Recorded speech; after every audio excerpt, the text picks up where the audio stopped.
Ray Munoz had been repairing floor joists in old Galena homes for 22 years. He told me afterward he had crawled beneath hundreds of Midwest basements and never once felt anything like it. A rhythm, traveling through the wood. Not settling timber, not pipes contracting in the cold. A pattern, steady and deliberate and impossibly small. "Mr. Falk," he whispered into the phone, "something is behind your basement wall. Something alive, and it is knocking." My daughter-in-law Paige had sworn that basement was sealed off. Shifted foundation, moisture intrusion, structurally compromised. But shifted foundations do not produce rhythm. And whatever was behind that wall was not structural failure. It knocked 4 times, paused, and knocked 4 more. 4 time. The count a carpenter keeps when driving nails by hand. Steady, measured, human. I am deeply grateful you are here with me right now.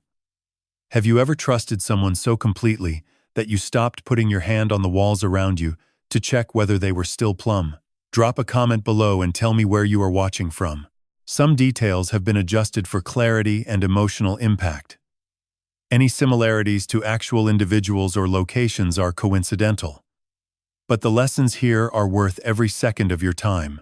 That Wednesday morning had started the way every Wednesday started since I retired. Quiet.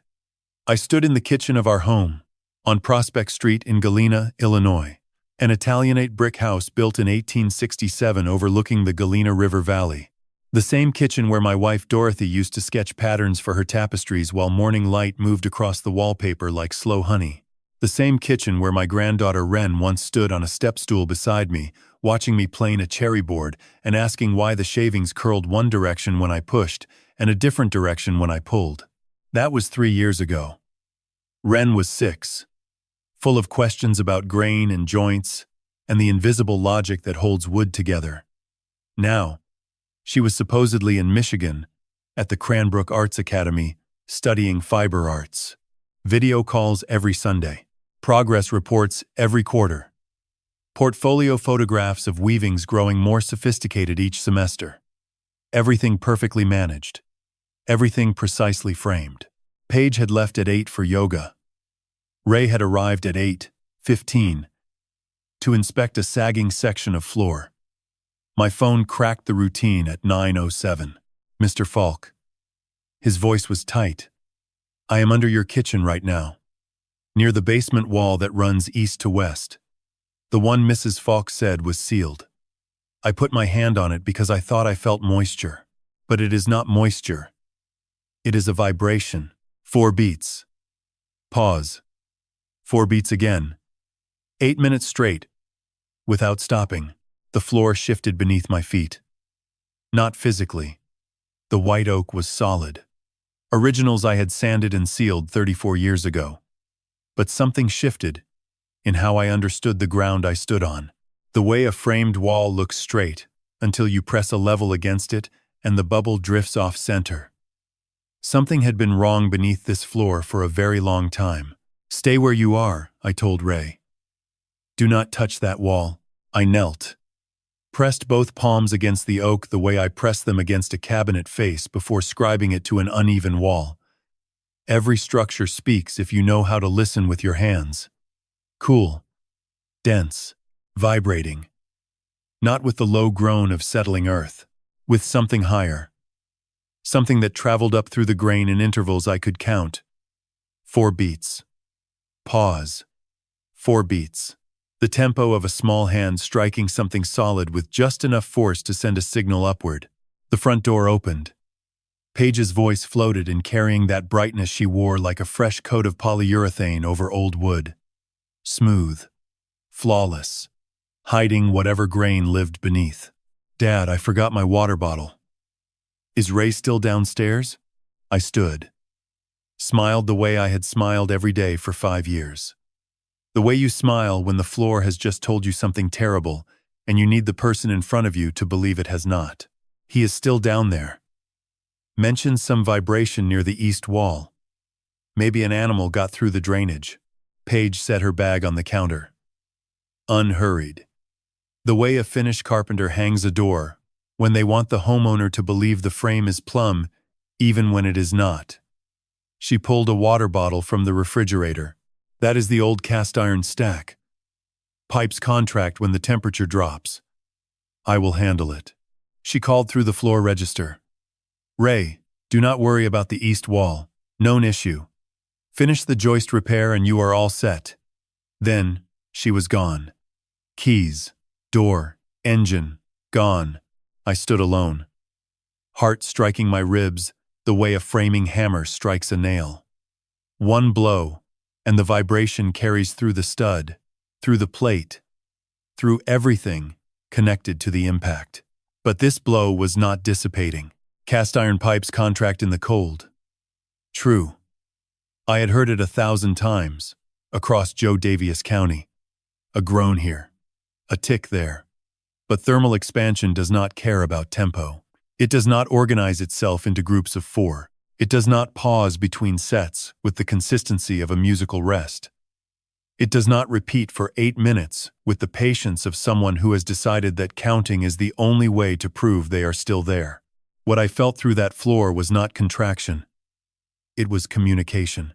Someone behind that wall was knocking with intention, with the disciplined repetition that only comes from a child who has learned that screams do not travel through concrete but rhythm travels through wood, because wood is grain. And grain is a highway, and sound follows grain the way water follows slope. Without stopping, without asking permission, my granddaughter's rhythm. Rising through the floor, where I had made coffee every morning for 3 years. That night I did not sleep. I lay in the bedroom Dorothy, and I had shared for 34 years. Staring at the ceiling, listening to the house, breathe the way old Midwest homes breathe when October settles into their bones. Plaster ticking, brick contracting, the low creak of joists, adjusting to a temperature they have met 157 times before.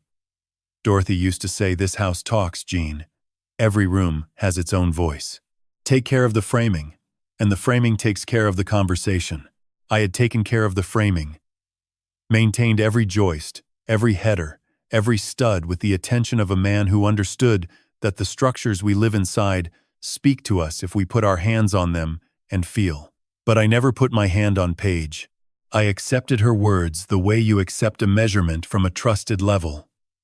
You assume it reads true, because the last time you checked, the bubble was centered. But levels get dropped. Vials crack. And by the time you notice the reading is off, everything you have built since the last calibration leans in a direction you cannot see until you step back far enough to notice the whole wall is wrong. Paige had been off.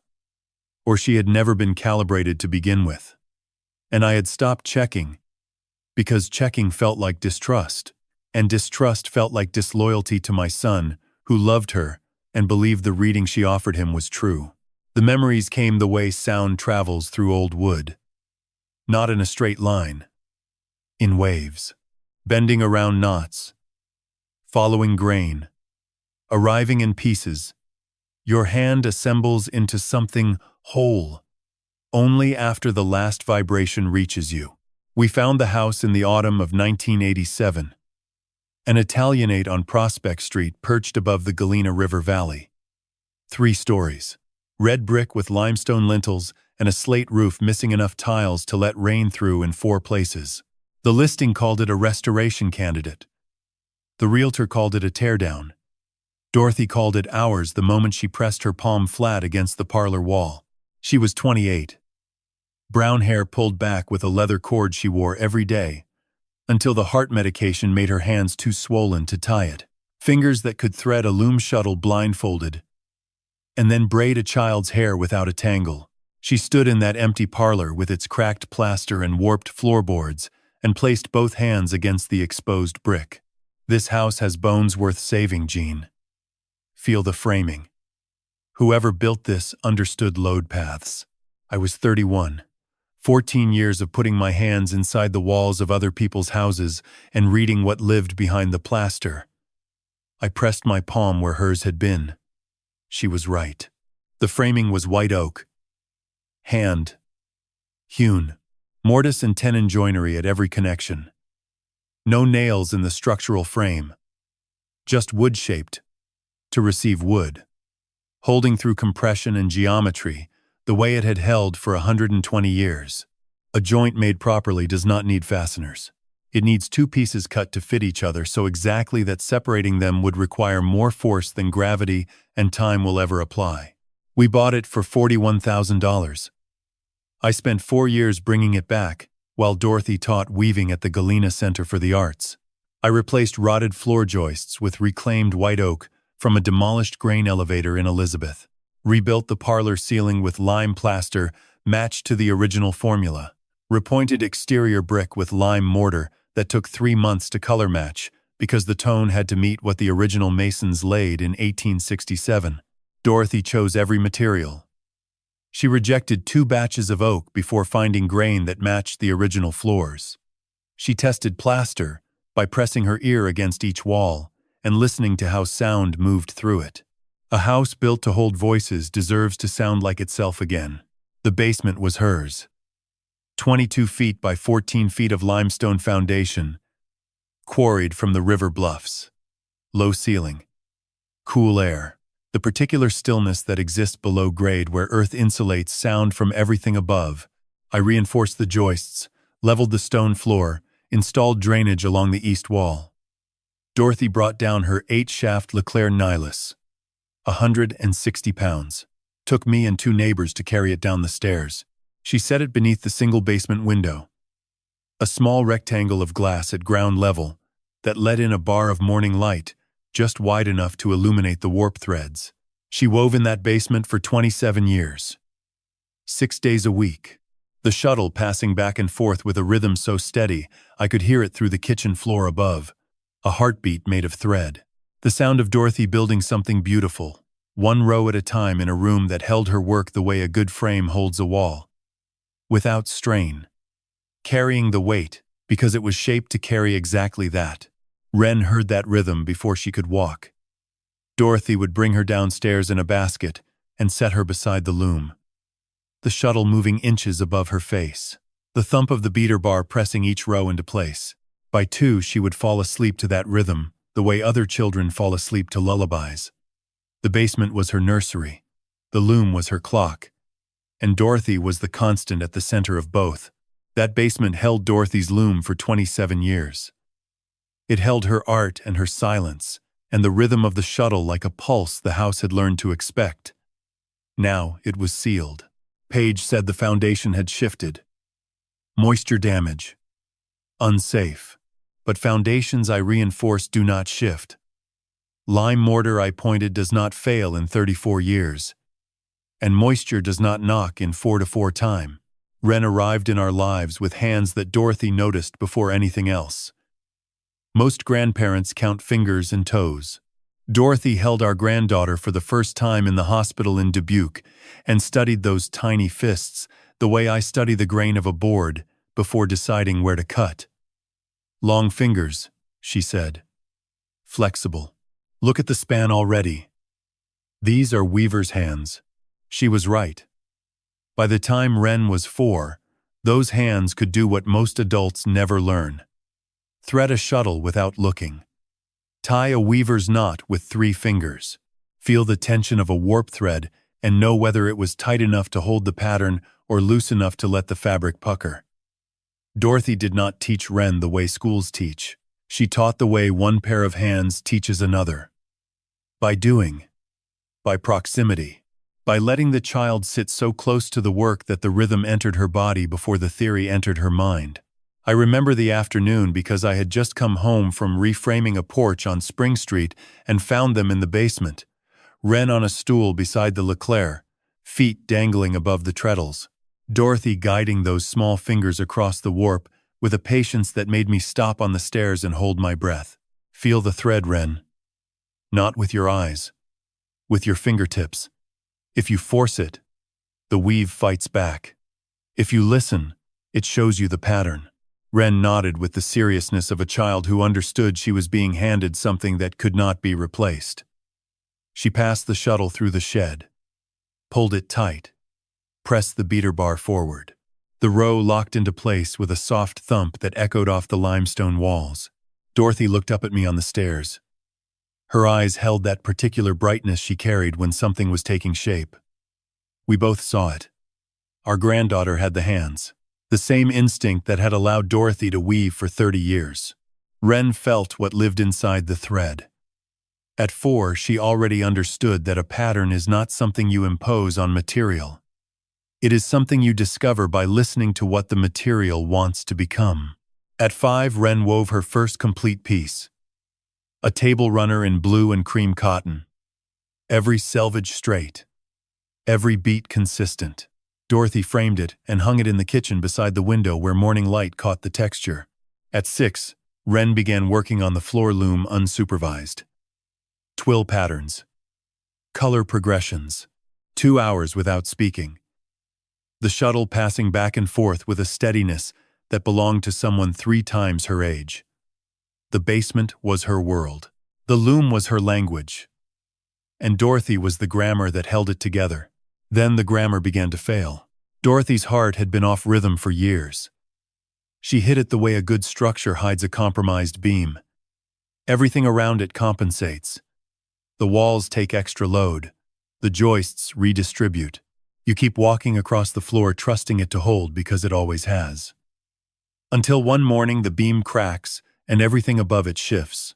Congestive heart failure. Advanced. The cardiologist in Dubuque used words like management and quality of life, which are the medical equivalent of a structural engineer saying we can stabilize but we cannot reverse. Dorothy asked one question. How long can I still use the loom? She used every month she was given. Wove every day she could walk down those stairs. When she could not walk, I carried her. When she could not sit at the loom, Wren sat for her. Weaving under Dorothy's voice from the chair beside them. Shuttle moving through the warp in hands too young to understand what they were inheriting and old enough to feel it. The last piece Dorothy touched was a sampler. 18 inches square. She wove the first 8 rows. Wren wove the rest under her direction. Their hands on the same loom. Their thread in the same warp. The pattern shifting from grandmother to granddaughter, the way load shifts from a failing beam to the ones beside it. Quietly. Without announcement. Because the structure demands it, and the wood responds. Dorothy passed on a Tuesday evening in November, with rain against the parlor windows, and Wren's sampler folded on the nightstand beside her. She gripped my wrist with hands that had lost everything except their strength, and said 6 words. Watch your hands, Jean. Promise me. I promised. The way you promise someone asking you to carry the most important load of your life, without hesitation. Without understanding the full weight of what you are agreeing to hold. She also left numbers. $1.7 million in a trust for Wren's education and art. 25 years of weaving workshops, tapestry commissions, craft fair sales in January rain. And my contributions from 46 years of building. Every dollar shaped by Dorothy's hands before it reached that account. Managed by her closest friend, Martha Engel, at the Galena Savings Advisory Office. Untouchable until Wren turned 18, unless the primary trustee authorized early access. The primary trustee was Mitchell, my son, who trusted his wife the way I once trusted his mother. Completely. Without pressing his hand against the surface to check whether it was still plumb, I kept my promise. Or believed I did. For 3 years I watched a screen and told myself I was seeing Wren's hands grow. I did not watch the way Dorothy meant. I did not press my palm against the silence in this house and feel for what was missing. And while I failed to feel, my granddaughter sat below my kitchen floor, weaving on a frame she built from shelf wood, keeping her hands moving the way her grandmother taught her, waiting for someone above to put their hand on the floor and feel the rhythm she was sending through the grain. 14 months after Dorothy died, Paige sat across from me at the kitchen table, with a leather folder and a smile that arrived 2 seconds before her words.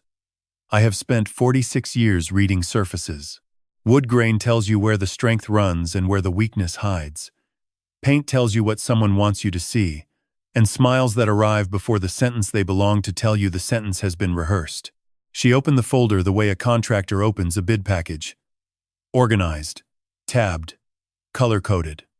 Cranbrook Arts Academy, Bloomfield Hills, Michigan. Pre-college residential program for exceptional young artists in fiber and textile design. A brochure showing looms in sunlit studios, children weaving at standing frames. A letter of acceptance signed by the admissions director. A financial breakdown showing tuition, room, board, materials, all covered by the trust. Wren has been accepted, Paige said. Full enrollment, starting March. Mitchell and I have discussed it, and we believe this is the right step. She needs structure. She needs peers. She needs professional instruction none of us can provide. I looked at the letter. The signature was clean. The letterhead sharp. Every number aligned. The presentation was flawless in the way that should have made me suspicious because real opportunities rarely arrive without a rough edge. Real acceptance letters come with conditions and caveats. This one read like a document designed to close a sale rather than open a conversation. But I did not say that. I said something else. She is 6, Paige. She just lost her grandmother. She still goes down to that basement and sits at the loom even though nobody is there to guide her. She needs this house. She needs the smell of that basement, and the feel of those threads, and the memory of Dorothy's voice, telling her where to put the shuttle next. Paige did not flinch. Every objection anticipated. Every response pre-framed. That is exactly why she needs to go, Dad. Sitting in that basement alone is not healing. It is stagnation. Dorothy would not have wanted Wren weaving in a dark room with no teacher. This is what the trust was designed for. She said Dorothy's name the way people use a dead person's name when they want to borrow authority they did not earn while the person was alive. Dorothy would have wanted. As though she had carried Dorothy down those stairs when her legs gave out and held the shuttle steady while Dorothy's voice directed hands that were not her own. I looked at Mitchell. He sat beside Paige with his hands around a coffee mug, eyes on the table. My son, a veterinarian who spent his days reading the bodies of animals that could not speak and somehow missed every signal his own wife was sending. He nodded without looking up. Dad, I think this is good for Wren.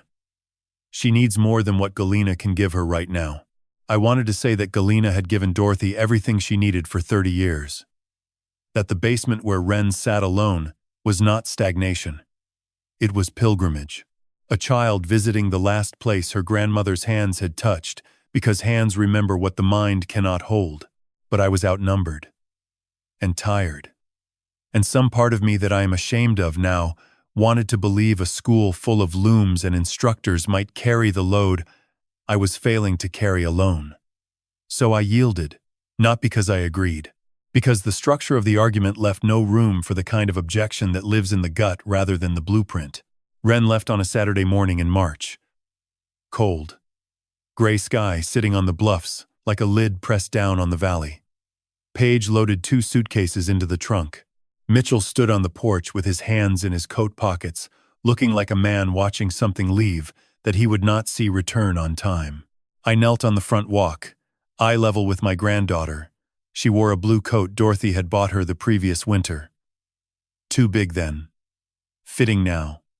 In her right hand, she held Dorothy's shuttle, the old boxwood shuttle that had passed through the Leclerc's shed 10,000 times. I had told her she could take it.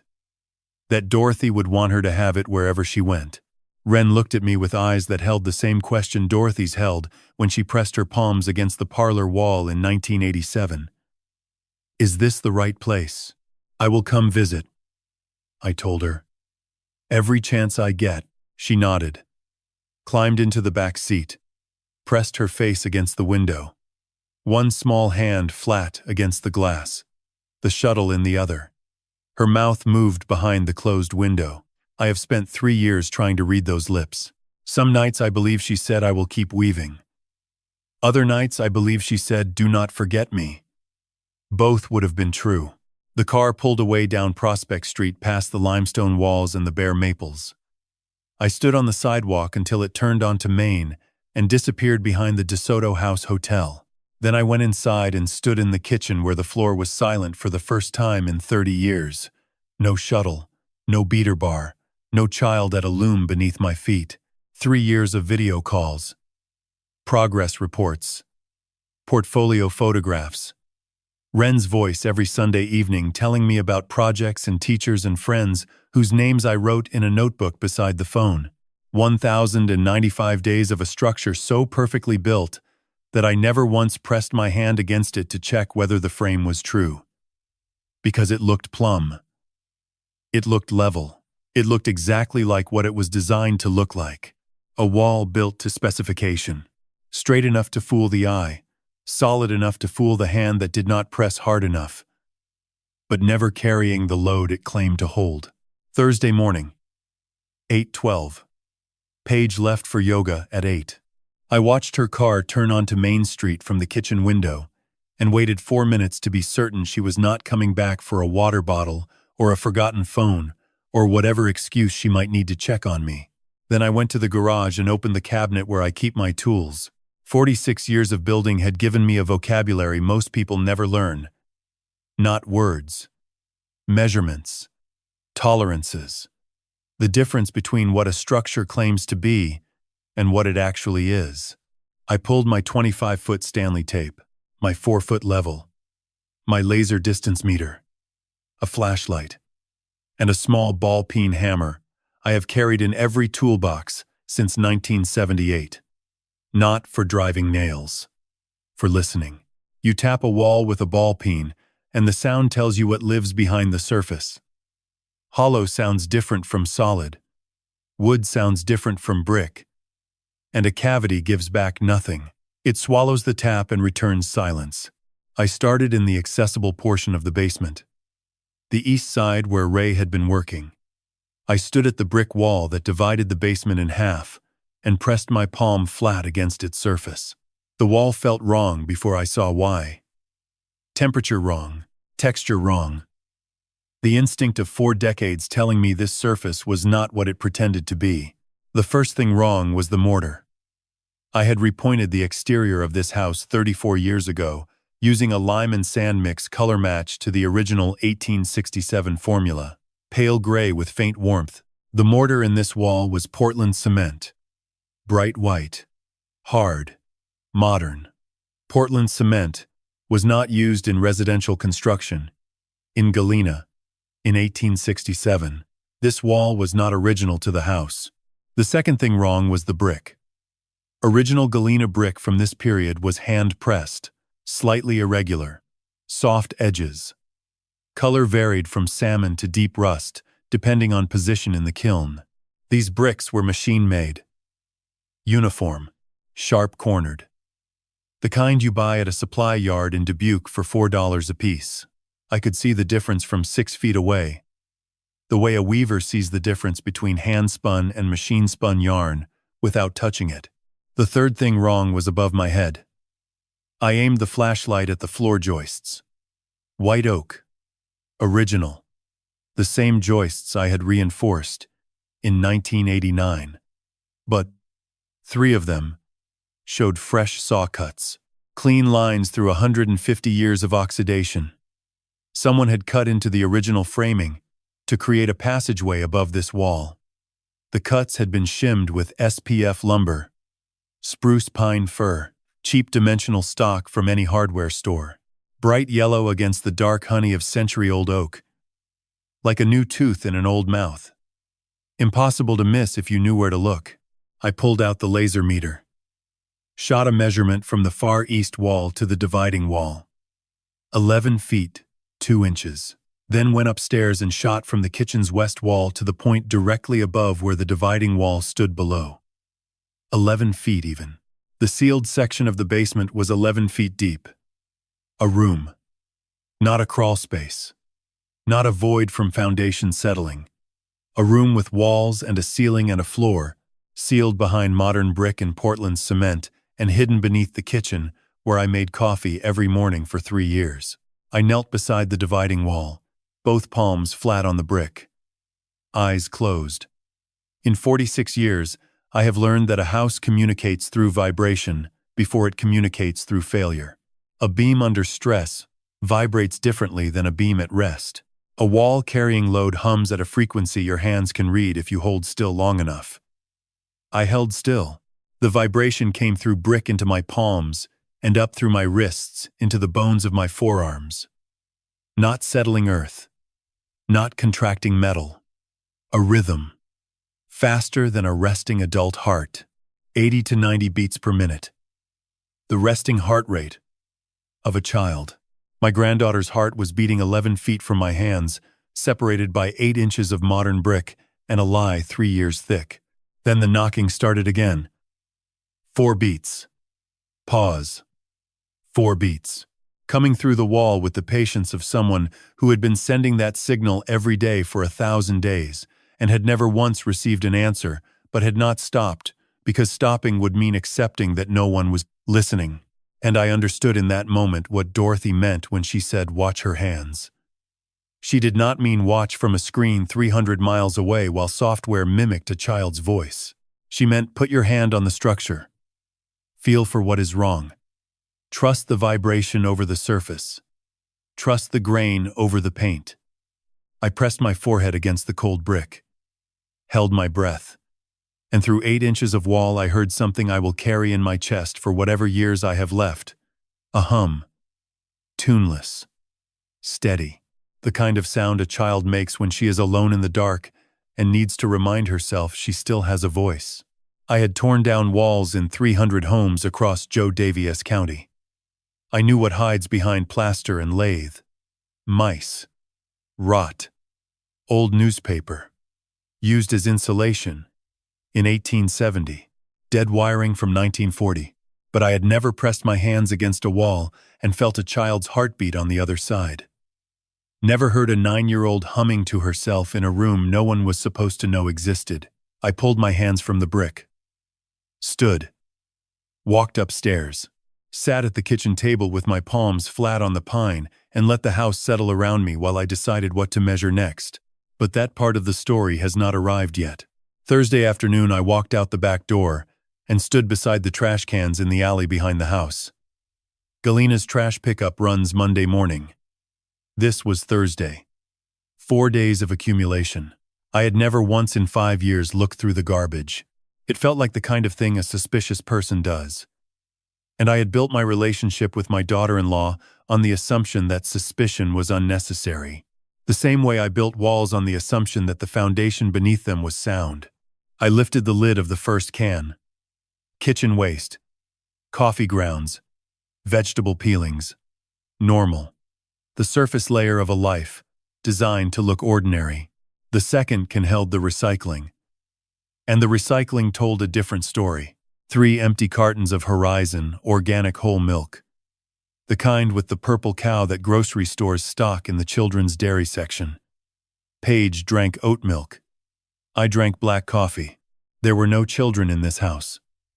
2 boxes of goldfish crackers. Cheddar flavor. The snack. Every parent in America keeps for children under 10. A flattened box of Tom's of Maine strawberry toothpaste. Children's formula. A bottle of Flintstones. Complete vitamins. Ages 4 through 12. I set each item on the ground beside the can the way you lay out fasteners before a framing job. Organized. Categorized. Each piece connecting to the next. Milk. Crackers. Toothpaste. Vitamins. A supply chain for a child who was not supposed to be in this house. A child who was supposed to be 300 miles away in Michigan. A child whose video calls arrived every Sunday with stories about cafeteria, food, and friends whose names I had written in a notebook beside the phone. I put everything back. Replaced the lids exactly as they had been. Went inside. Opened the laptop and logged into the Amazon account page, and I shared for household orders.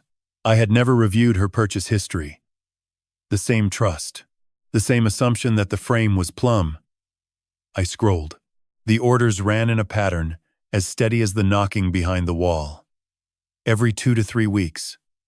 Placed between 1 and 3 in the morning. Delivered to this address. Yarn skeins. Lily sugar and cream cotton in 12 colors. Red Heart Super Saver in navy and forest green. Children's books. Charlotte's Web. A Wrinkle in Time. The Secret Garden. Ages 6 to 9. Colored pencils. Washable markers. Drawing paper. Granola bars. Applesauce pouches. Band-aids with cartoon characters. A nightlight shaped like a crescent moon. 3 sets of children's pajamas ordered across 3 years. Size 7. Size 8. Size 8 to 10. Growing. Someone in this house was feeding a child. Clothing. A child. Providing art supplies and books and nightlights for a child who had outgrown 3 sizes of pajamas over 3 years of orders placed while I slept 1 floor above. Friday morning, I drove to the Joe Daviess County Records Office on Exchange Street. I knew the clerk, Helen Rask. She had pulled permits for me on 6 renovation projects over the years. I told her I needed the original construction drawings for our property on Prospect Street. Filed 1867. She did not ask why. Contractors pull old drawings all the time. It is the most ordinary request in the building trade. She brought out a rolled linen sheet in a cardboard tube. I spread it across the reading table. The ink had faded to sepia, but the dimensions were precise. The draftsman who drew this plan used a hand I respected. Clean lines. Careful notation. Every measurement in feet and inches with fractions to the 1/8. The basement was drawn as a single rectangle. 22 feet east to west. 14 feet north to south. 1 set of stairs from the kitchen. 1 window on the west wall at ground level. 308 square feet of uninterrupted space, carved from the limestone bluff beneath the house. 22 feet. I had measured 11 feet 2 inches from the east wall to the dividing wall yesterday, which meant the sealed section behind the modern brick was 10 feet 10 inches deep, 14 feet wide, 151 square feet. Enough for a bed, a desk, a lamp, a small frame loom built from the wood of a dismantled bookshelf. Enough for a child to live in. Not enough for a child to grow up in. But Wren had been growing anyway. 3 sizes of pajamas said so. The orders at 2 in the morning said so. The knocking said so. I rolled the drawing carefully and slid it back into the tube. Thanked Helen. Walked to my truck in the parking lot. Sat behind the wheel with the engine off and the blueprints on the passenger seat, and stared through the windshield at the limestone facades of Exchange Street, while a delivery truck from the Galena Brewing Company rumbled past. 11 feet of missing space. 11 feet of air and concrete and a life I had been walking above every morning for 3 years, while the coffee brewed and the house I built with my own hands held its silence. Not because it could not speak, because no one was pressing a palm against the surface and asking. I had one more measurement to take. Not a physical one. Not something a laser meter or a Stanley tape could capture. I needed to measure the distance between the voice I heard on Sunday video calls and the voice of the child I had known before she disappeared into a brochure and a leather folder and a lie that looked exactly like a wall built to specification. I started the truck, pulled onto Exchange Street, turned right toward Route 20, and drove home at the speed limit because a man who is about to confirm the worst truth of his life does not need a traffic stop between him and the next discovery. Friday morning, 9:14. I sat in my truck in the Walmart parking lot on Route 20, with the engine running and my phone in my right hand. The number for the Cranbrook Academy admissions office glowed on the screen. I had looked it up from the school's own website, not from the brochure Paige gave me 3 years ago. Because a man who has spent 46 years checking the grade of lumber before he buys it knows the difference between a spec sheet from the manufacturer and one from the salesman. I pressed call. A woman answered on the 3rd ring. Professional. Pleasant. The voice of an institution that has been receiving these calls for a long time. Good morning. I am calling to check on the enrollment status of a student, my granddaughter, Wren Falk. She would be in her 3rd year of the pre-college fiber arts program. A pause. Keyboard sounds. The kind of silence that fills a room when someone is searching for something they expect to find and is not finding it. I am sorry, sir. I do not have a Wren Falk in our current enrollment. Can you spell the last name? Efalake. More keys. More silence. Sir, we have no record of a Wren Falk enrolled in any program at Cranbrook, not currently and not in the past 5 years. The brochure had said Cranbrook. The acceptance letter had said Cranbrook. The tuition withdrawals from the trust had said Cranbrook every semester for 3 years. I thanked the woman, hung up, sat with both hands on the steering wheel while the windshield slowly fogged from the inside and the world I had built my trust upon cracked along a seam I had never thought to check. I made 2 more calls. Interlochen Center for the Arts in Traverse City, Penland School of Craft in North Carolina. 2 schools Paige had mentioned casually over dinners as places Wren might transfer to if she outgrew Cranbrook. Neither had a record of Wren Falk. Neither had received an application. Neither recognized the name. My granddaughter had never left Illinois. I drove home. Paige's car was in the driveway. She was standing at the counter slicing an apple. Smiled when I walked in. The polyurethane smile. The one that covered whatever grain ran beneath. Want some coffee, Dad? You were out early. Had to pick up stain for the porch rail. I sat at the table. Drank coffee across from a woman who had been telling me my granddaughter was in Michigan, while that granddaughter sat 11 feet below the floor between us. Paige talked about the weather, about a leak in the upstairs bathroom she wanted me to look at. I nodded, answered, performed the role of a man who did not know what he knew. That night, I waited. Paige went to bed at 10:15. Door closed. Lamp clicked off. I waited 40 minutes, then opened my laptop at the kitchen table and began the measurement I had been driving toward all day. I pulled up every video call Paige had facilitated between me and Wren over the past 3 years. 156 calls. Every Sunday. 7:15 in the evening. Wren's face on the screen. Wren's voice through the speakers. Wren telling me about weaving projects and instructors and a campus with trees that turned copper in October. I started with the most recent call. 2 weeks ago. Her voice was clear, warm, slightly lower than when she was 6. Natural aging. Everything sounded right. Then I opened a video from Wren's 6th birthday. The real one. Shot on Dorothy's phone in our kitchen. Wren blowing out candles. Wren saying thank you, Grandpa, for the colored pencils. I played it 3 times with my eyes closed, listening the way I listen when I tap a wall. Not for the obvious note. For the undertone. There. Wren's S sounds. At 6, she was missing her 2 upper front teeth. Baby teeth gone. Adult teeth not yet descended. Every S carried a slight whistle. A soft catch of air passing through a gap that would close within a year when the new teeth came in. By 7, the whistle would soften. By 8, it would disappear as the adult teeth settled into alignment. The birthday video had that catch. Unmistakable. The signature of a mouth still under construction. I went back to the video calls. Played the earliest ones from when Wren would have been 7. The S sounds were clean. No whistle. No catch. The voice aged smoothly from call to call, in a linear progression. Too linear. A real child's voice does not change in a straight line. It cracks. It jumps. It regresses during a cold, and leaps forward during a growth spurt. These calls showed a voice aging the way software ages a voice. Incrementally. Predictably. Without the imperfections that prove a throat is real. I played 6 calls side by side. Compared the background audio. Every call carried the same ambient layer. A faint hum of climate control. A distant door, closing at identical intervals. The acoustic signature of a room that did not change because the room did not exist.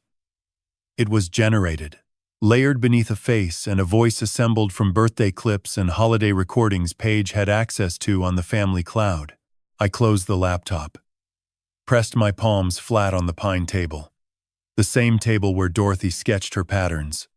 The same table where Paige opened the leather folder, The same table beneath which my granddaughter's heartbeat traveled through the joists, if I held still enough to feel it. I had been saying goodnight to software every Sunday for 3 years.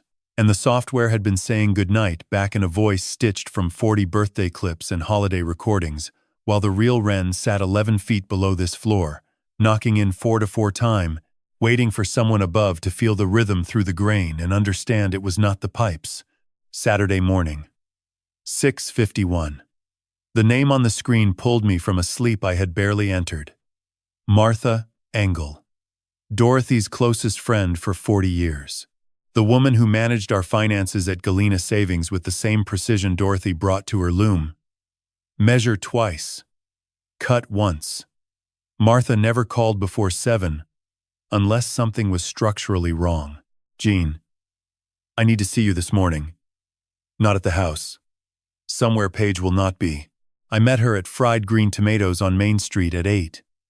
Corner booth. Martha was already seated with her reading glasses pushed up on her forehead and her coffee untouched. A manila folder in front of her thick enough to frame a wall. She had the look of someone who had been carrying a load too heavy for one set of shoulders and had come to hand it off before the beam gave. She did not start with pleasantries. She started with numbers. And numbers, like measurements, do not lie. Dorothy's trust for Wren held $1.7 million at the time of her death. 16 months later, Paige petitioned Mitchell to transfer primary management authority to a new financial advisor in Dubuque. Mitchell signed. He told me Paige called it tax restructuring. I never saw the paperwork. I never asked. The same trust. The same failure to press my hand against the surface and check. Martha opened the folder. She had hired a forensic accountant 3 weeks ago when a routine audit flagged discrepancies in the trust withdrawals. What she found was not a discrepancy. It was demolition. $1.4 million funneled into an entity called Revive Life Partners, a wellness supplement company in Cedar Rapids, operating on a multi-level marketing structure. Paige had been a diamond ambassador, recruited 14 people beneath her, bought inventory in bulk, hosted launch events at hotels in Dubuque and Rockford. The company collapsed 7 months ago. Founders under federal investigation. Every dollar gone. Dissolved like sawdust in rain. $230,000 went to retail. Martha slid a printout across the table. Credit card statements showing purchases at Hermes, Louis Vuitton, Gucci, Nordstrom. Not shipped to Prospect Street. Shipped to a storage unit on Kerper Boulevard in Dubuque. Unit 14. Climate controlled. 26 months of rent. Inside, according to the forensic accountant, were 47 designer handbags, 23 pairs of shoes, furniture, clothing with tags still attached. A second life stored in a rented room while the money that paid for it belonged to a child stored in a different kind of room entirely. $290,000 came from a second mortgage on my house. The home I bought with Dorothy in 1987 and restored with my own hands over 4 years. Paige had forged my signature on the loan documents. I looked at the copy Martha provided. The G was too round. The F lacked the serif I have written on every invoice and contract for 46 years. A carpenter signs his name the way he marks a board. Consistently. Without variation. Because the mark is how you prove the work is yours. Paige had never watched me sign anything closely enough to copy the habit my hand has carried since I was 17. $47,000 remained. Out of $1.7 million. Dorothy's 25 years of weaving workshops and tapestry commissions and craft fair sales in January rain, and the Subaru she drove past 200,000 miles because she would rather fund Wren's future than buy a new transmission. Martha pulled one more sheet from the folder, placed it on the table the way a framer places the last piece of blocking before a wall goes up. The piece that locks the structure into position and reveals its true shape. 5 months ago, Paige applied for a life insurance policy on Wren. $600,000. Listed Wren's residence as Cranbrook Academy in Michigan. The insurer requested a signature from Wren's pediatrician confirming a recent wellness visit. Denied. No pediatrician in Galena or Dubuque or Bloomfield Hills had seen Wren in 3 years. The application was flagged and abandoned, but the intent was filed. And the intent told me everything. The numbers had not. Wren was not just a prisoner. She was a liability. Living evidence connecting every fraudulent withdrawal to a child who was supposed to be in Michigan but was not. If anyone discovered the truth, the entire structure would collapse. Every forged signature, every fake call, every dollar routed to pyramid vitamins and Italian leather. And Paige had been exploring ways to ensure that evidence could be permanently removed. I sat across from Martha and felt the load shift the way it shifts when you cut a bearing wall without shoring. Everything above moves. The ceiling, the roof, the accumulated weight pressing down in a direction the framing was never designed to carry. Martha set her cup down. "Jean, I should have looked sooner. Dorothy asked me to watch the money. I watched the statements. I did not watch the person managing them. The same failure. Mine dressed in numbers. Yours dressed in trust. Both of us reading the surface instead of pressing our hands against the wall." I took the folder. Walked to my truck on Main Street while tourists carried shopping bags and a horse-drawn carriage clopped over the brick, paving toward the old market house. The ordinary rhythm of a Saturday morning in a town that did not know what lived beneath one of its oldest houses. Dorothy saved every dollar for 25 years. Wove tapestries until her hands cramped. Sold at craft fairs in January rain. Drove that Subaru until the odometer stopped working. Also, Wren would have art forever. And Paige converted 25 years of a dying woman's sacrifice into pyramid scheme vitamins and Italian leather and a steel door for the child, whose future every penny was meant to protect. Sunday afternoon. I sat in the parlor with my hand on the walnut side table where Dorothy used to keep her small tabletop loom for evening work. The wood was warm from sunlight through the west window. I could still feel the faint impressions where the loom's feet had pressed into the finish over 20 years of evenings spent weaving while I read beside her. Grooves in wood. Evidence of presence. The kind of mark that does not disappear no matter how many times you sand the surface. The doorbell rang. 3 knocks followed. Hard. Deliberate. Spaced with the rhythm of a man who knocks expecting doors to open. Not Paige's knock. Paige never knocked. She used her key and announced herself with that voice that arrived before she did. This knock belonged to someone who had been standing on the other side of something for a long time and had finally decided to come through. Howard Jessup, 69. Retired history teacher from Galena High School. My neighbor directly across Prospect Street for 18 years. He stood on the porch in a canvas jacket holding a tablet computer against his chest, the way a student holds a textbook he is not sure the teacher wants to see. "Jean, can I come in? This is not a social visit." I led him to the parlor. He sat in the chair Dorothy used to sit in. Set the tablet on the walnut table. His hands were not steady.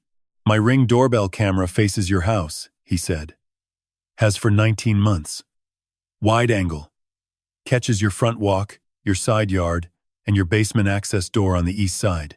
I did not think anything of the footage until 3 weeks ago, when I was reviewing clips for the police about a car break-in on the block, and I saw something I could not stop seeing." He opened a folder. 211 files. Time-stamped. Organized chronologically. The meticulous filing of a man who spent his career teaching students to cite their sources. The first clip. 19 months ago. 2:27 in the morning. Night vision showed the side of my house in gray-green light. The basement access door. Paige. Carrying a plastic bin. She unlocked the door. Went down. The timestamp showed her inside for 11 minutes. Came back up carrying a small garbage bag. Relocked. Walked back through the kitchen entrance. Howard scrolled forward. Same pattern repeating across months. 2:14. Paige descending with a foil-covered tray. Emerging 8 minutes later with a bag. 1:47. A stack of books and an Amazon package going down. 2:31. A laundry basket descending with clean clothes, coming up with worn ones, every 2 to 3 days. For 19 months. Between 1 and 3 in the morning. The schedule of a woman maintaining a life no one above ground was supposed to know about. Feeding, clothing, supplying, removing waste. The logistics of captivity executed with the regularity of a contractor following a construction schedule. Howard stopped on a clip dated September 14th. 2:17 in the morning.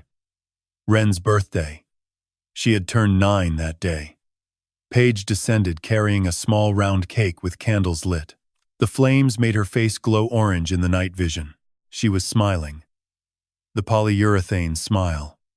Carrying a birthday cake to a child locked beneath the ground, while the candles burned, and the girl who was supposed to blow them out had not seen daylight in over 2 years. Howard scrolled to one more clip. August 7th. Daytime. 11:40 in the morning. The camera caught the basement window on the east side of the house. The small rectangle of glass at ground level. Dorothy's window. The one that used to let morning light fall across the warped threads of the Leclerc. A shadow appeared behind the glass. Small. Moving slowly. Then a face. Pressed against the window from inside. A child's face. Pale. Thin. Eyes squinting against light she had not stood in for years. 2 small hands rose and pressed flat against the glass. Fingers spread wide the way fingers spread across a loom when measuring the width of the warp. Holding for 3 seconds. Then, pulling back, the shadow retreated into the dark and did not return. I knew those hands. I had watched them thread a shuttle at 4 years old. I had watched them press against a car window on a Saturday morning in March 3 years ago, when Wren's mouth moved behind the glass and said something I could not hear. The same hands. Older, thinner, still pressing against surfaces that separated her from the world she had been told would kill her. Howard set the tablet down.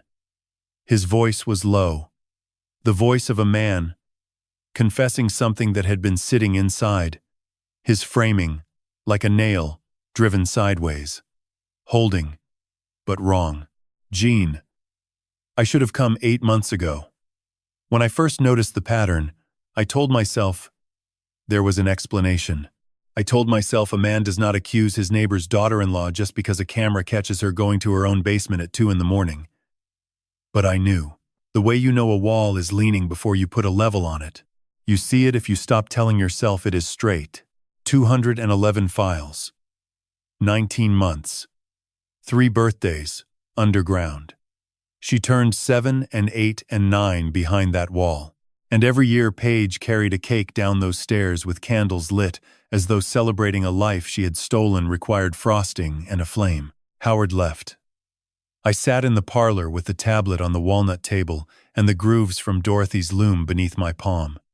For the first time since Wednesday, I did not need another measurement. I did not need another call or another document, or another set of numbers confirming what the knocking had told me from the beginning. I had everything. Almost. Tuesday night. 11:31. The house was silent. In the way houses are silent when every occupant is accounted for, except the one who matters most. Paige had gone to bed at 10. I heard her door close on the second floor. Heard the lamp click off. Waited 91 minutes, counting each one the way you count drying time between coats. Then sat at the kitchen table with my phone, and the knowledge that the next 2 calls would cut into this family, the way a reciprocating saw cuts into a bearing wall. Once the blade touches wood, the load shifts, and nothing carries weight the same way again. The first call was the one I had been avoiding since Friday. Not because I lacked evidence. Because evidence was not the hard part. The hard part was telling my son that the woman he married had sealed his daughter beneath his father's kitchen floor and told her the air outside was poison. Mitchell answered on the second ring. Still at the clinic in Dubuque. Late surgery on a collie. With a bowel obstruction. His voice carried the exhaustion of a man who saves animals for a living and believes he understands suffering. Dad. Everything okay? No. And I need you to listen the way you listen to a heartbeat through a stethoscope. Not for what sounds normal, for what is missing. Silence. The kind a son gives his father, when the tone says this is not about a leaking faucet or a property tax bill. When was the last time you touched Ren? I said. Not on a screen.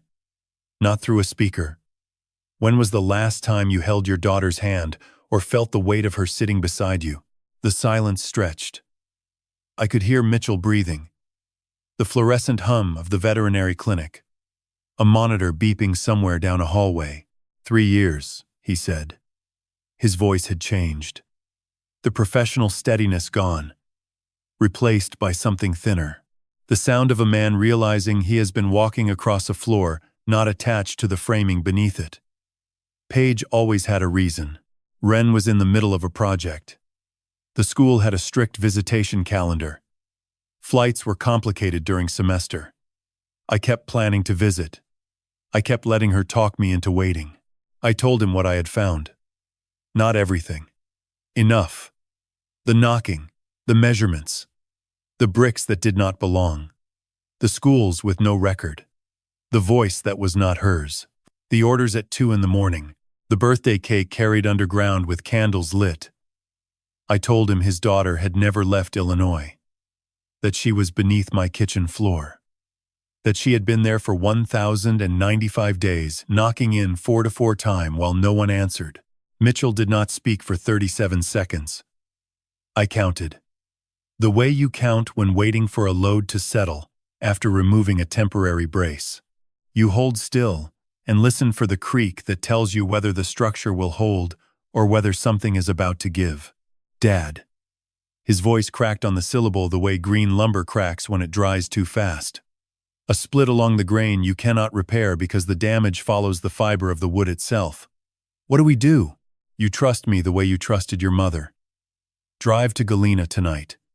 Stay at the DeSoto house. Do not contact Paige. Do not call. Do not text. Do not let her know. Anything has changed. Yes, I will call you before 7. Mitchell. We are getting her out. The call ended the way a cut ends. The saw stops. The wood separates. And the two pieces that were one can never be fitted together, because the kerf has removed the material that connected them. The second call was mechanical. Precise. The kind a contractor makes when the assessment is complete, and the repair requires a permit and a crew he does not have. I dialed the Joe Daviess County Sheriff's Office and asked for special victims. They transferred me to Detective Nora Salinas. She answered with her name and rank, and nothing else. The voice of a woman who understood that the person calling did not need warmth. They needed to know the door would open. I laid out every piece. Measurements, blueprints, mortar analysis, Amazon records, school verifications, voice comparison, Martha's financial forensics, Howard's 211 time-stamped videos, 14 minutes without stopping. The way you present a structural report to a building inspector. Facts, sequence, evidence, no emotion. Because emotion does not open doors, warrants do. Salinas asked 4 questions. 3 procedural. The 4th told me she understood the weight of what I was handing her. Mr. Falk. Has anyone attempted to make contact with the child behind that wall? No. But she has been making contact with us. Every day. For 3 years. We were not listening. Wednesday morning, she said. 7 a.m. We will have the warrant. Do not approach that wall. Do not alert the suspect. And, Mr. Falk, do not go down there tonight. I know you want to, but if she hears you and makes a sound and the suspect hears it, we lose control of the entry. I can give you 36 hours, I said. But not 37, because every hour that child spends behind that wall knowing her grandfather is above her and choosing not to open it is an hour I will carry for the rest of my life, and I have carried enough. 2 calls made. 1 cracked something in my son that no surgery could set. 1 set in motion a mechanism that would open a steel door in 36 hours. both irreversible, like cutting a bearing wall. Once the saw bites wood, the load shifts and the frame never carries weight the same direction again. Wednesday morning, 7 a.m. And then the wall would come down. Salinas told me not to go down there. She told me not to make contact. She told me that if Paige heard a sound through the floor, the entire operation could collapse before the warrant reached a judge's hand. I obeyed. I did not descend the stairs, or touch the wall, or approach the basement access door. I obeyed every instruction Detective Salinas gave me, but she did not tell me I could not lie on my own kitchen floor. 11:47. The house held its breath the way a room holds silence before the first note of a performance. I walked barefoot from the bedroom through the hallway and down to the kitchen. No lights. The October moon through the west window laid a pale rectangle across the oak planks. The same planks I had sanded and sealed 34 years ago. The same planks Dorothy's feet had crossed 10,000 mornings on the way to the kettle. The same planks that had carried the sound of her loom rising through the grain for 27 years like a heartbeat the house had learned to expect. I lay down on the floor. Slowly. The way you lower yourself onto a structure, you are testing for strength. Chest against the wood. Arms out. Palms flat. Cheek pressed against the cool surface. The oak smelled the way old oak always smells. Of tannin and time and the chemistry of a tree that grew for 200 years before someone felled it and laid it into a house that would carry other lives across its grain for another 150. I held still. Not with my ears. With my hands. With the bones of my wrists and the flat of my sternum pressed against the surface. Waiting for the vibration that tells you something is alive inside what appears to be solid. It came. Faint. Faster than my own heart. 86 beats per minute. I counted. A child's resting pulse traveling up through the subfloor, and the joists and the oak into the bones of my chest. My granddaughter's heart, beating 11 feet below my body. Separated by wood and concrete. And 3 years of silence and a lie about poison air, and the failure of every adult who loved her to press a hand against the floor and feel. I lifted my right hand. Made a fist, knocked 4 times. Slow, deliberate. The tempo I had kept when driving finished nails for 46 years. 1 and 2 and 3 and 4. Then I waited. 15 seconds. The longest 15 seconds of my life. Longer than the silence. After Cranbrook said no record. Longer than the silence. After Martha laid the insurance application on the table. Then from below. 4 knocks. Matching tempo, matching force. Not an echo. A response. Someone had heard me and answered with the same language I had offered. The language of rhythm, the language of pattern, the language a child learns when she discovers that the structure above her carries sound if you know where to place your hand. I knocked again. 4 beats. She answered 4. I knocked 3. She answered 3. 2. 2. I knocked in waltz time.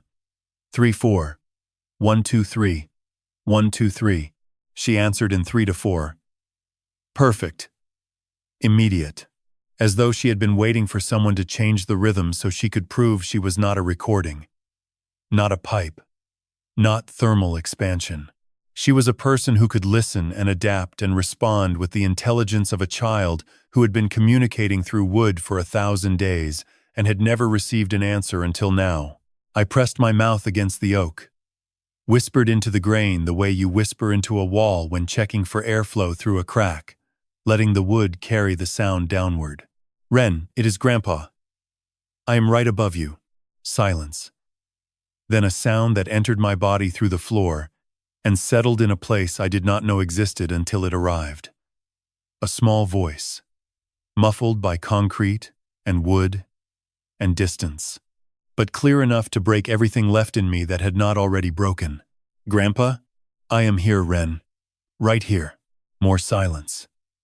Then the question that will live in my chest until the day I am laid beside Dorothy in the Greenwood Cemetery, on the hill above this town. Is the air still poison?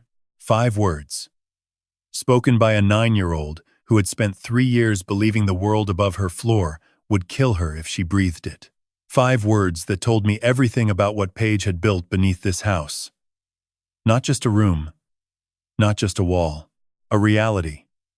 A child's entire understanding of the outside world constructed from a single lie, repeated until it became the architecture of her existence. "No," I said. "There is no poison. There never was.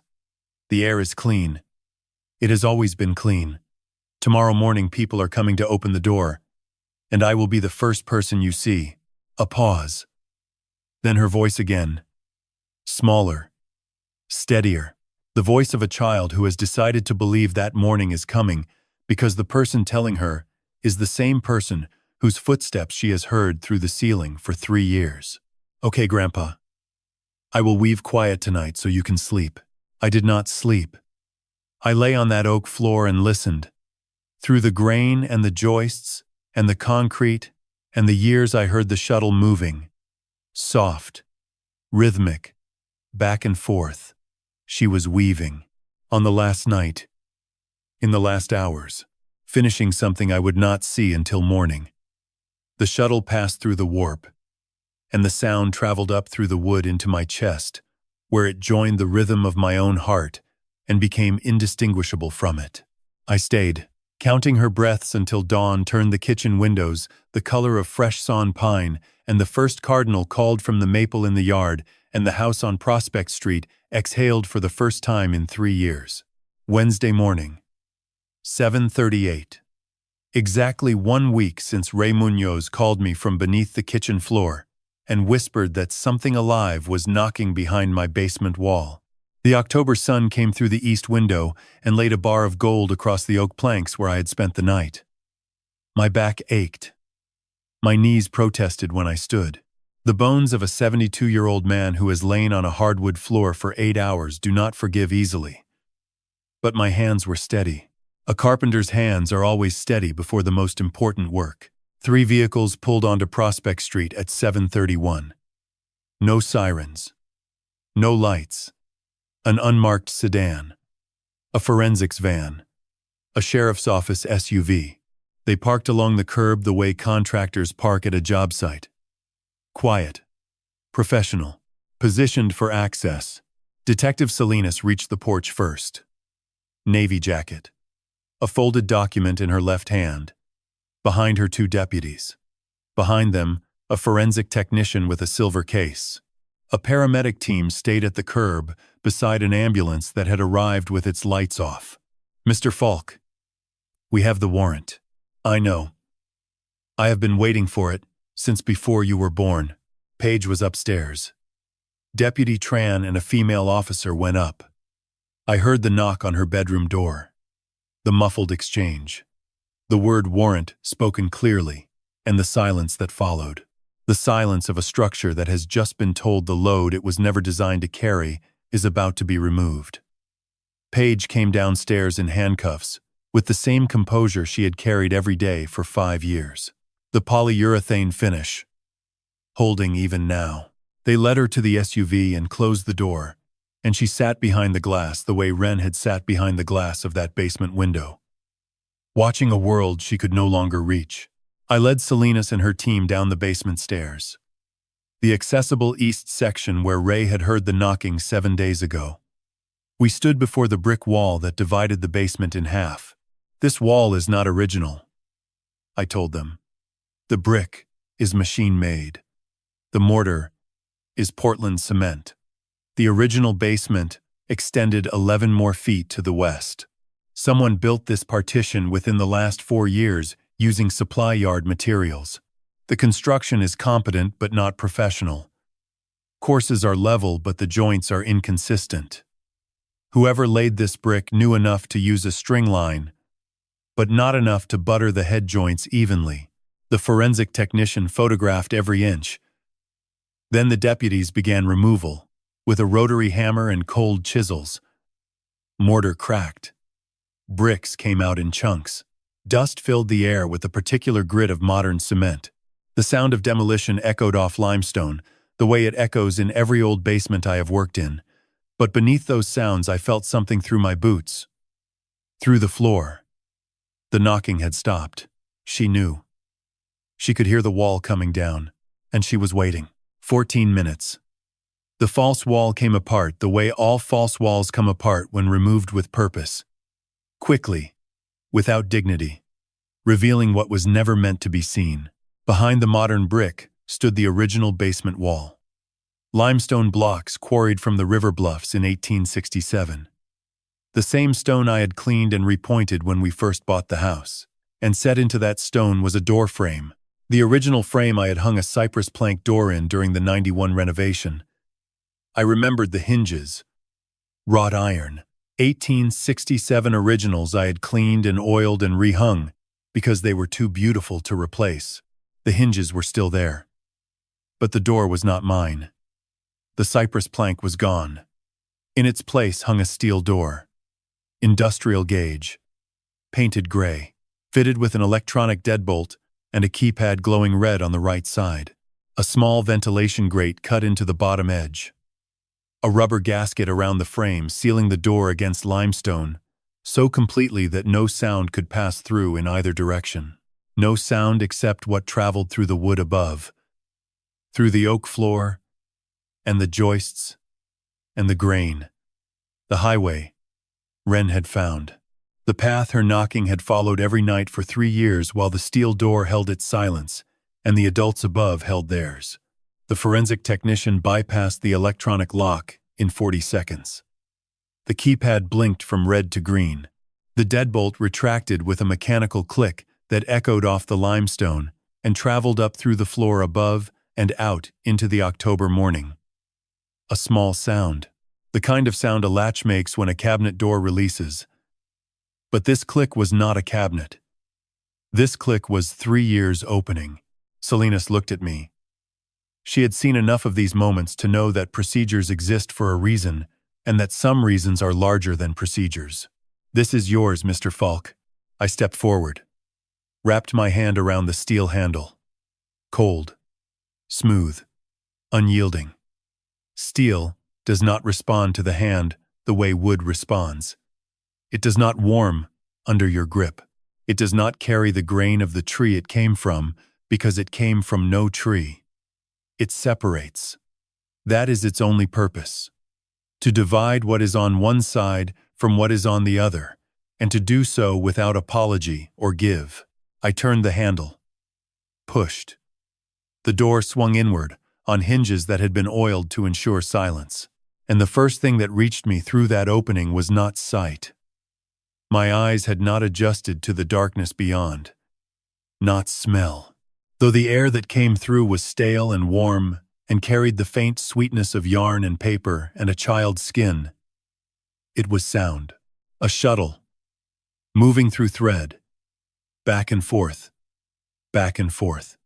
The rhythm of a loom being worked by hands that had not stopped in 3 years. The door opened inward, heavy, silent on oiled hinges, and the darkness behind it was not empty. It was full of the rhythm of a shuttle passing through thread, full of the smell of yarn and paper and the particular warmth of a small body living in a space too small for growing, full of 3 years compressed into 151 square feet of concrete and limestone, and a life that had refused to stop, even when everything above it had stopped listening. My eyes adjusted. A single lamp, 40 watts, amber, a narrow bed against the north wall, made tight, a quilt, folded at the foot. Beside it, a small desk with a stack of books, Charlotte's Web on top, spine cracked from rereading, a cup of colored pencils arranged by length, a glass of water half full. To the right, a frame loom stood against the wall. Homemade, built from the shelves of a dismantled bookcase. Pine, scarred from where nails had been pulled, and redriven to adjust warp tension. The warp threads were cotton yarn, multicolored, strung with spacing remarkably, even for a frame built by a child from materials never intended for weaving. Dorothy's boxwood shuttle rested in the middle of the warp, paused between passes, holding its place in a pattern not yet finished. On the walls, Hundreds of small woven samples pinned to concrete with thumbtacks, squares and rectangles in every color the Amazon orders had provided. Tabby weave, twill, herringbone, patterns I recognized from Dorothy's teaching and patterns I had never seen before. Experiments, progressions, a visual record of a child teaching herself in isolation. The earliest were rough, uneven selvages. The most recent were precise, technically advanced beyond what most adults achieve in 5 years of study. 3 years of hands that did not stop, because stopping would mean the last connection to her grandmother had been severed. Then the floor. I looked down, and the breath left my body, the way air leaves a room when you open a window on the opposite side. All at once. Without resistance. The floor was covered. Wall to wall. A tapestry woven from every material Wren had been given. And every material she had made. Strips torn from outgrown pajamas. Yarn. Packaging. String. Thread pulled from pillowcase hems. All of it woven into a single piece covering 151 square feet of concrete. It was a map. Galena. Seen from above. The river curving through the valley in blue yarn. Main Street running north-south in gray fabric strips. The DeSoto House Hotel at the corner of Main and Green. The courthouse. Grant Park in 6 shades of green. Prospect Street climbing the bluff. And at the center of Prospect Street, a house. Red brick rendered in rust-colored yarn.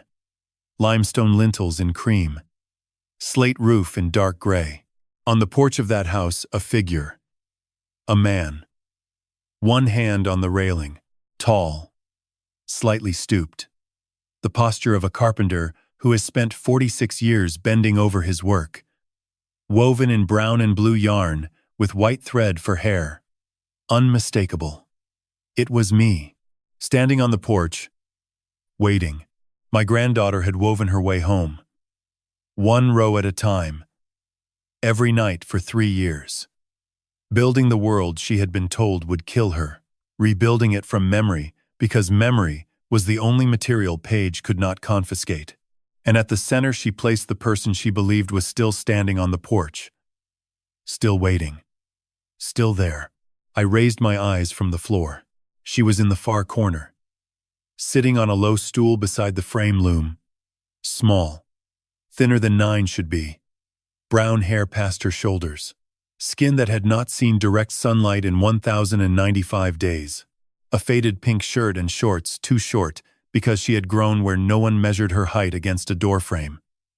Bare feet. Hands in her lap holding the shuttle. Dorothy's shuttle, pressed against her chest the way she had pressed it in the backseat of the car 3 years ago. Her eyes found mine across the room. Dorothy's eyes. Dark. Steady. Holding a question that had waited 3 years for the right person to answer it. Grandpa, I knelt. The way I have knelt 10,000 times beside work that required my closest attention. Opened my arms. Did not step forward.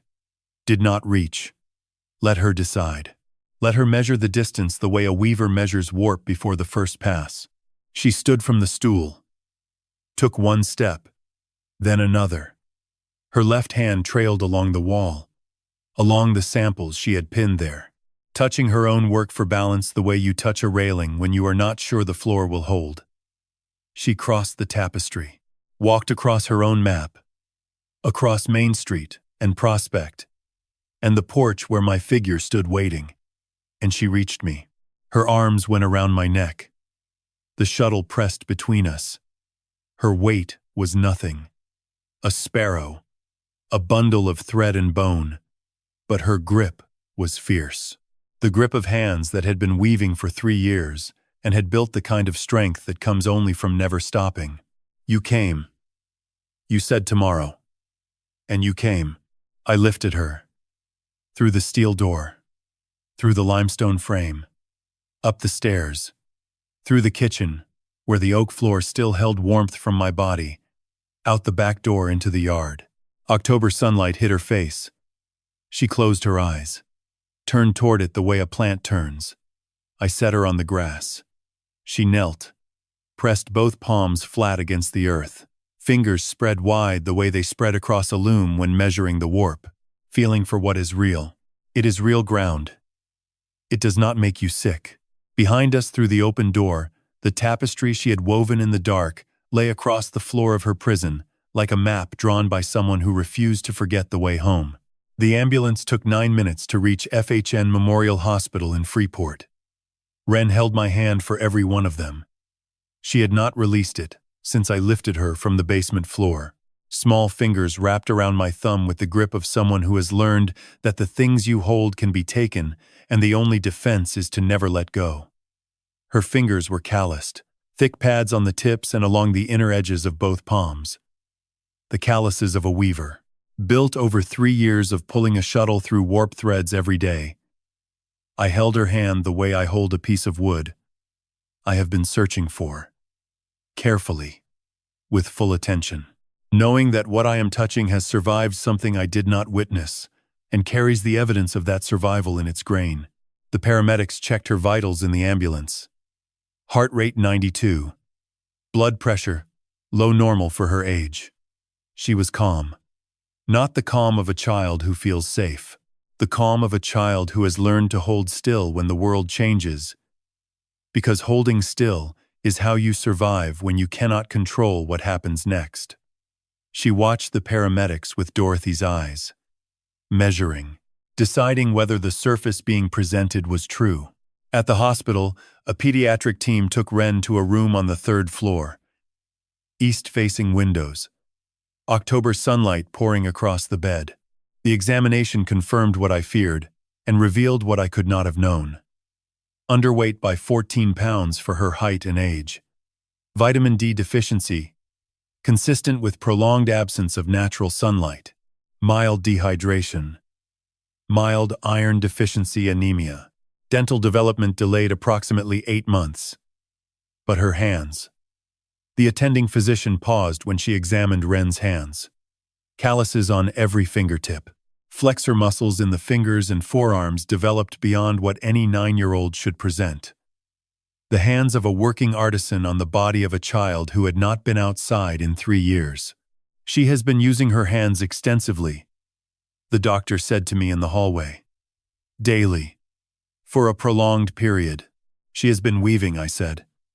Every day. For 3 years. On a loom she built herself from a bookshelf. The doctor looked at me for a long moment, then nodded the way people nod when the clinical data and the human story converge into something they were not trained to quantify. Ren sat in the hospital bed with the shuttle on the table beside her pillow. She would not allow it to be moved. The nurse offered to put it in a bag for safekeeping. Ren pulled it closer. Not with fear, with ownership. The shuttle had been hers since Dorothy placed it in her hands. It had traveled with her into the basement and out again, and it would stay within reach until she decided otherwise. She looked at the window, pressed her palm flat against the glass, the way she had pressed it against the basement window in Howard's video. But this time, she did not pull back. She held her hand there, feeling the warmth of real sunlight through real glass on real skin. Real sun, she said quietly. Not a lamp. She ate slowly when the nurse brought applesauce and crackers. Small bites. Deliberate. Ren ate the way she wove. 1 piece at a time. Measuring each bite, the way you measure each pass of the shuttle. Patient. In control of the only thing she could control. Mitchell arrived 47 minutes after my call from the hospital lobby. He had driven from the DeSoto house to FHN, in a time that suggested the speed limit on Route 20 had not been observed. He came through the door still wearing the surgical scrubs he had slept in, unshaved. Eyes red, hands shaking. The way hands shake when the adrenaline that carried you through the drive has nowhere left to go. He stopped in the doorway. Ren looked up from her applesauce. The room held its breath, the way the house had held its breath the night before. The pause between the knock and the answer. The space where everything that matters lives. Daddy. Mitchell crossed the room in 3 steps. Dropped to his knees beside the bed. Pulled his daughter against his chest and held her the way you hold a structure that is about to collapse. Not gently. Completely. His shoulders shook, but no sound came. The grief of a man who has discovered that the distance between him and his child was not 300 miles of Michigan highway, but 11 feet of concrete, and a lie, and 3 years of video calls he never thought to question. Ren let him hold her. Then she pulled back. Studied his face the way Dorothy used to study a warp before deciding whether the tension was correct. And she asked the question that would live inside my son longer than any diagnosis or verdict or sentence the court would eventually deliver. Daddy, why did you not come get me? 7 words. Without accusation. Without anger. The plain curiosity of a child who had waited 1,095 days for her father to open a door that was 11 feet from her grandfather's kitchen table, and who genuinely wanted to understand why it took so long. Mitchell could not answer. The answer was too simple and too devastating to speak. He trusted. He trusted Paige. He trusted the screen. He trusted the voice that was not his daughter's. He trusted the structure without pressing his hand against it to check. Something fractured in my son that morning that would take years to mend. Not his love. That was stronger than it had ever been. But his certainty. The belief that the structures people build around you are sound. That fracture would live in him the way a crack lives in a load-bearing header. Invisible from outside, but changing how every force passes through it for the rest of its life. 4 days later. Thursday afternoon. I sat in a conference room at the Joe Daviess County Sheriff's Office on Exchange Street with Detective Salinas across the table, and a folder between us thick enough to build a case or break a family. Both were happening simultaneously. The coffee in our cups had gone cold an hour ago. Neither of us had touched it. Some meetings do not require caffeine. They run on something heavier. Salinas opened the folder the way I open a set of blueprints. Methodically. Section by section, laying each piece flat so the full scope becomes visible. And the structure Paige had built was as deliberate and as engineered as any building I had worked on in 46 years. Every wall measured. Every load calculated. Every exit sealed. She started with the contractor. Dale Henshaw. 53. Independent mason from Rockford. Paige found him through an online listing and paid $24,000 in cash. No contract. No building permit. No paper trail except text messages recovered from his phone. The job description was a sensory deprivation therapy room for a child with a severe processing disorder. Soundproofed walls. Electronic lock on a steel door. Reinforced ventilation. Henshaw said he asked once why the lock was on the outside. Paige told him the child had a history of self-harm, and the lock was a safety precaution recommended by her therapist. Henshaw completed the work in 4 days while I was visiting Mitchell in Dubuque. The text messages confirmed the timing. Paige had written to Henshaw 3 weeks before construction began. When is my father-in-law away next? Henshaw needed 4 consecutive days. Paige answered. He visits his son in Dubuque the 3rd week of March. 4 days. I remembered that trip. Remembered coming home to the basement, access door propped open, and Paige sweeping dust from the kitchen floor. She told me she had hired someone to address the moisture issue, sealed the east section, reinforced the foundation wall. I thanked her for handling it. I thanked the woman who had just finished building a prison for my granddaughter beneath my kitchen floor. Henshaw saw the arrest on the evening news, pulled his truck onto the shoulder of Interstate 90 outside Rockford, and sat for 30 minutes unable to drive. Called the sheriff's office the next morning, cooperating fully. Salinas moved to the technology.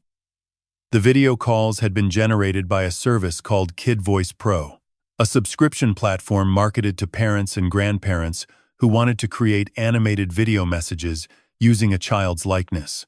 $19.99 per month. Paige uploaded 38 clips of Ren from the family cloud. Birthday footage, holiday recordings, home videos. The service built a deepfake model that could generate real-time video calls with adjustable age progression. 156 calls over 3 years. Every Sunday at 7:15. The software aged Ren's face and voice incrementally each month, lowered the pitch, lengthened the jaw. A digital child growing up on schedule, while the real child sat in a room where growth was measured only by pajama sizes, ordered at 2 in the morning. Financial forensics confirmed Martha's findings with official numbers now. Audited. Verified. Entered into evidence. Revive Life Partners. $1.4 million. The founders had been indicted in Cedar Rapids on 12 counts of wire fraud. Page was listed as their largest individual investor in Illinois. Diamond Ambassador. 14 recruits in her downline. 4 launch events hosted at hotels in Dubuque and Rockford. $37,000 of unsold inventory found in the Dubuque storage unit alongside the designer goods. The storage unit on Kerper Boulevard. Salinas read the inventory list. 47 handbags. Hermes. Louis Vuitton. Gucci. 23 pairs of designer shoes. A leather sofa still in plastic wrap. 2 area rugs. A crystal chandelier in its original crate. Clothing with tags still attached. Total estimated value $231,000. A second life, furnished with Dorothy's money, while the child whose future that money was meant to build lived beneath the floor of the first. The forged mortgage documents had been analyzed by a handwriting expert retained by the state. The signature on the loan application matched Page's hand, attempting to replicate mine. The G was looped where mine is angular. The F lacked the vertical serif I have added to every F since my apprenticeship. A carpenter notices his own mark. I have signed my name on 10,000 invoices and contracts and permit applications over 46 years. The signature on that mortgage was a copy made by someone who never watched a carpenter sign his name and did not know the mark carries the muscle memory of the trade. Salinas closed the folder. Set both hands flat on the table. The gesture of a woman placing the final piece into a structure that is now complete. 7 counts, she said. Unlawful imprisonment of a minor. Custodial interference. Forgery. Identity theft. Wire fraud. Theft by deception. Endangering the welfare of a child. The state's attorney is considering additional charges related to the insurance application. She paused. Looked at me. Not as detective to witness. As one person looking at another across wreckage. Mr. Falk. Your granddaughter is alive because she kept her hands moving. And you are sitting here because you finally put yours on the right wall.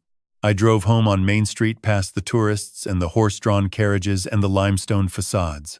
The ordinary surface of a town that did not know what had been living beneath one of its oldest homes for over 3 years. Dorothy saved every dollar for 25 years. Wove tapestries until her hands cramped. Sold at craft fairs in January rain. Drove that Subaru until the odometer stopped working. Also, Ren would have art forever, and Page spent it on pyramid scheme vitamins and Italian leather and a steel door for the child whose future every penny was meant to build. 4 months later. February. The Joe Daviess County Courthouse stood gray beneath a winter sky that smelled of snow and frozen earth beneath the sidewalks. I wore the navy suit Dorothy had chosen for our 30th anniversary. It still fit. The shoulders were slightly wide now, the way shoulders get when the body beneath them has carried more than it was framed for and has begun settling under the accumulated load. Mitchell sat beside me in the second row. He had not missed a single day of the proceedings. 12 days of testimony. 12 days of driving from Dubuque before dawn and driving home after dark. His hands rested on his knees the way they had rested there since the first morning. Still.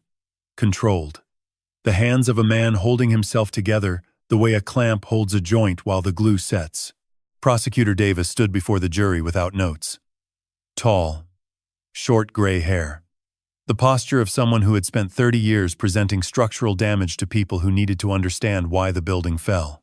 For 1,095 days, she said, Paige Collins kept a 6-year-old child sealed beneath her grandfather's kitchen floor, and told her the air outside was poison that would destroy her lungs. She did not do this in a moment of crisis.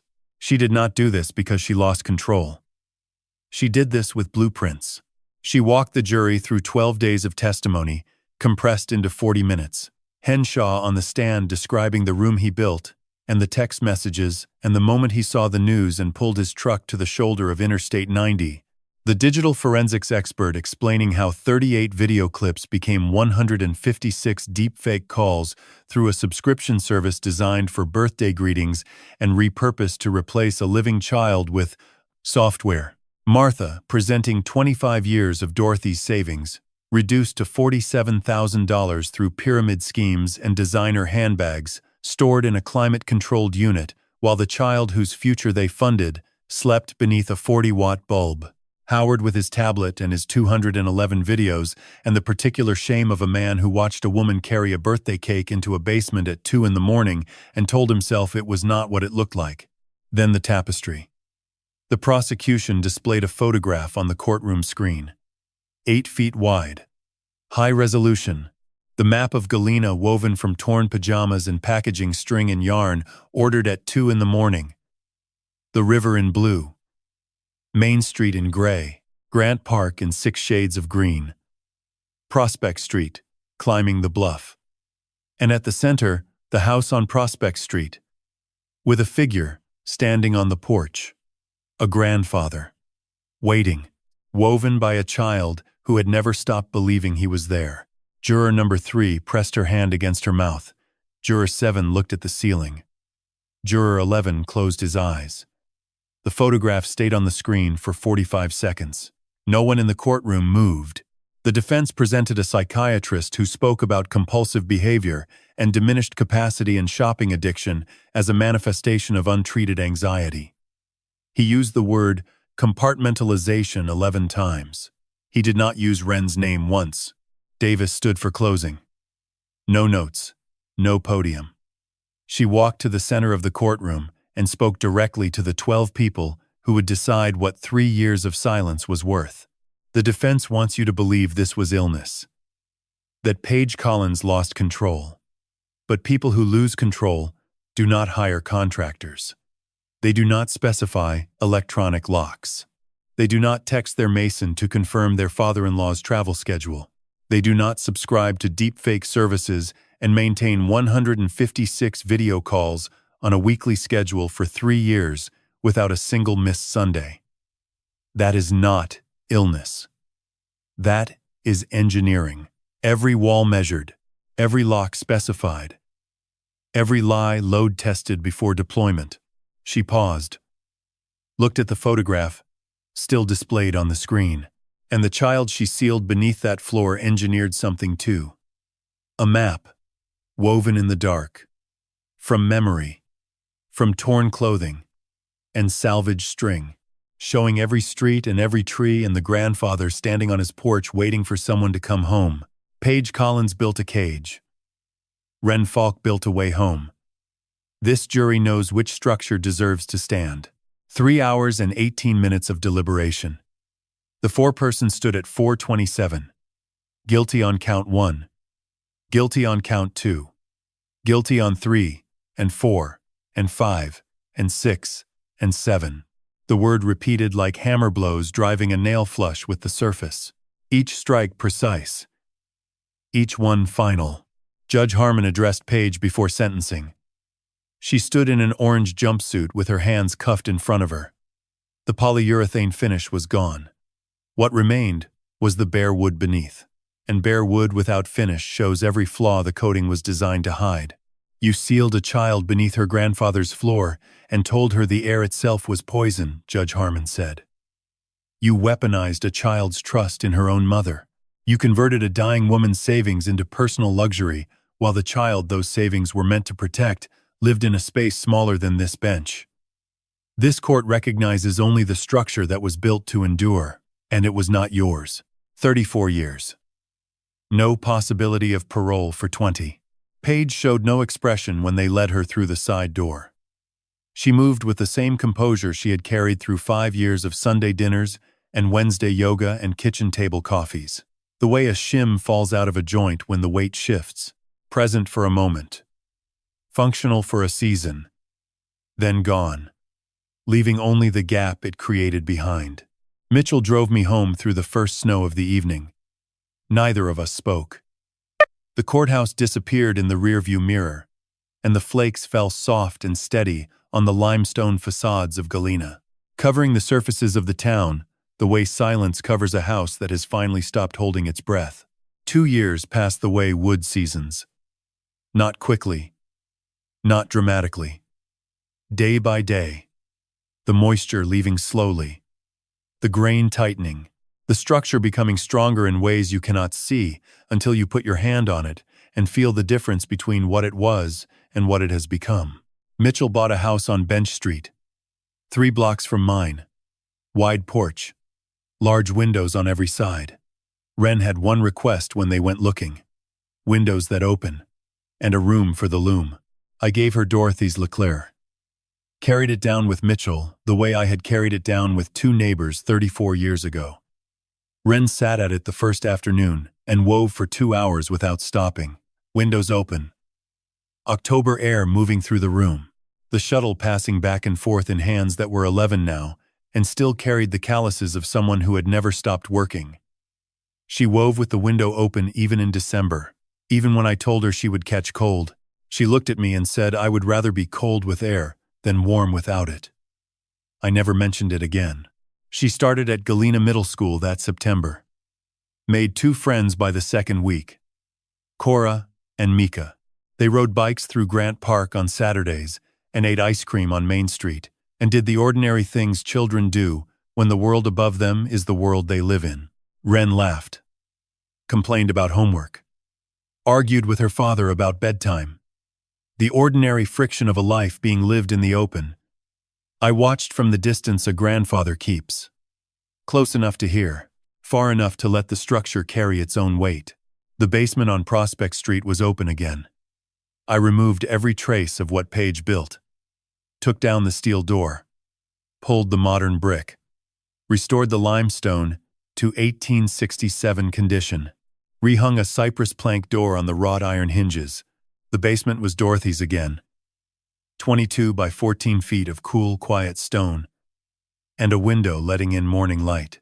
Every Sunday, Wren walked the 3 blocks and went down to that basement and sat at Dorothy's loom. Wove for 2 hours while I worked in the garage beside the house. Planing boards, fitting joints, the shuttle and the chisel keeping time, the way 2 instruments keep time when the players have been listening to each other long enough to breathe together. I could hear her through the floor, the rhythm traveling up through the grain the way it had when Dorothy sat in that same chair, and I pressed my palm against the kitchen floor every Sunday morning and felt it. Not because I needed to check, because feeling it was how I kept my promise. In March, Wren entered a piece in the Chicago Art Institute Young Artists exhibition. She would not tell me what it was. She packed it in a flat crate she built from scrap pine in my garage and drove to Chicago with Mitchell on a Friday morning. The exhibition opened the following weekend. 47 young artists from across the Midwest. Mitchell and I walked through the rooms until Wren appeared beside us and took my hand and led me to the far wall, 4 feet by 6 feet. A tapestry, woven on the Leclerc, using techniques Dorothy taught, and techniques Wren invented herself in a room where the only standard was whether the thread felt right passing through her fingers. A map of Galena. The same map, but different, refined. The river in 12 shades of blue. Buildings precise. Trees, individual. And at the center, the house on Prospect Street, with the door open. Light pouring from inside onto the porch and down the steps and across the yard in threads of gold and cream and white. The figure on the porch was gone. He was not needed there anymore. The door was open. That was enough. The title card read, "The Map Home. Wren Falk. Age 11. Galena, Illinois. First prize." Wren handed me the trophy in the car on the way home. Crystal on a wooden base. "Put it by the loom, Grandpa, so I know where it is." I set it beside Dorothy's shuttle that evening. Crystal beside boxwood. Achievement beside origin. The trophy caught the last light from the west window and sent it across the stone walls in small arcs that moved when the air moved and settled when the air was still. If you are still with me, I want to leave you with what 46 years of putting my hands on walls has taught me. Trust your discomfort. The morning ray called something in my hands, recognized the truth before my mind did. If your body tells you something is wrong, put your hand on the wall and check. Measure the people in your life. I measured every board for 46 years, but never measured Paige. The people closest to the load deserve the closest inspection. Listen to what children are telling you. Ren knocked every night for 3 years. If a child keeps making the same sound, or touching the same wall, or asking the same question, that is not play. That is testimony. And know this: silence is not always peace. Sometimes silence is a locked door. God put a rhythm into Ren's hands that 3 years of darkness could not silence. The Lord placed Ray Munoz beneath my floor at the exact moment those hands were knocking. And by God's grace, the grain of that old oak carried the sound to the one person who had spent his whole life listening to what wood has to say. A bearing wall holds everything above it. You cannot see what it carries. You cannot hear the weight. But if you put your hand flat against the surface and truly feel, you will know whether the wall is sound. And if it is not, you will know what must come down and what must be rebuilt. Thank you for being here. Please subscribe and share this story with someone who needs to hear it today. God bless you. God bless your family. And God bless every child still weaving in a room no one knows about, building a map back to the people who love them.